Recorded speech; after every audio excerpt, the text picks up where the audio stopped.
daraya qodob kale kan ahayn ayaan ku daraya barnaamijkii xalay TV-da ka baxay waxa daawanayseen anagoo gudi ahaan wasaaradda amaanayna oo kormeerkii aan ugu tagnay amaanayna in at the same time isku xirayaan report kan laftigiisa waxaan ka cadeynayna kormeerkaasi report kan in kala jaadiyeen kan wuxuu ka hadlayaa oo kaliya waxa weeye waa goboladii iyo qiimeyntii aan soo sameynay in markii aan tageynay TV-ga iyo wasiirku wasaaradda nageenayay ee aan amaanaynay waxaan ku amaanaynay sida quruxda badan ee noo qaabilay waxaan ku amaanaynay sida quruxda badan ee noo soo dhaweeyay waxaan ku amaanaynay sida wax noo tusay iyo hawlaha sida u socoto hase reportkaasi wadi ma soo bixin reportkaasi markii horeysaan kulanay markii horeysaan kulanay tiraba 3 jeer baan kulanay wasaaradda reportkaasi waa ka imika draafka ee next week golaha la soo dhigay oo noqon doona kaasoo kale kaasi wuxuu ka hadli doonaa wasaaraddu kaliya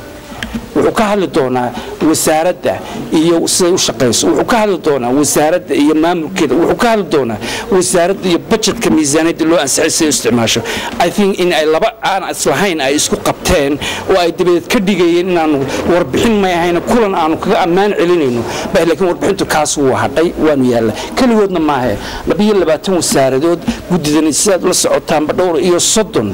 ayay la kulmeen hay'adood oo kala jaada waxa kaliya imika ay soo saareen waa afar bood annaga laftigiiga markaan qiimeeyno waxaanu aragnaa in aanu qiimo hoos inkastoo dadku leeyihiin oo gudidu leeyihiin oo baarlamaanku leeyihiin way shaqeeyaan hadina waxaanu soo aragnaa in aanaanu qaban sidii aan wax sababto 27 ribood baan laga sugayaa insha Allah waxaanu rajaynaynaa December dhexdeeda inta ugu badan inaan soo dhigi doono wiiga dambe inaan laba soo dhigi doono aan 27 ka ribood baan noo taarkay hadii subhanahu wa ta'ala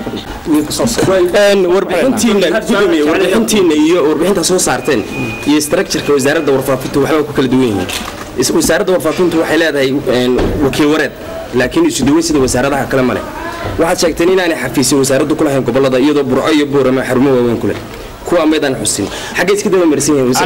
anagu waxaan ka hadlaynay waa running cost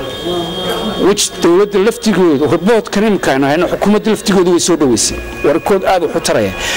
wasaarad ba aadan eegin percentage-ka ay heshay wadanka oo dhan u helay wadanka adan wasaarad ba aan isha ku eegin gobolada wasaaradaha oo dhan marka eegto waxa ka gaara dalka waxay noqdeen percentage aad iyo aad u yar tan ka duulana wata ujeed ma am ka bishaarada waa running cost baan ka hadlaynaa marka hada jeer mushaarku waa fix running cost baynu ka hadlaynaa running cost waxa ka gaaray kharashaadka oo ah kiradii guriga oo ah leerkii iyo rentkii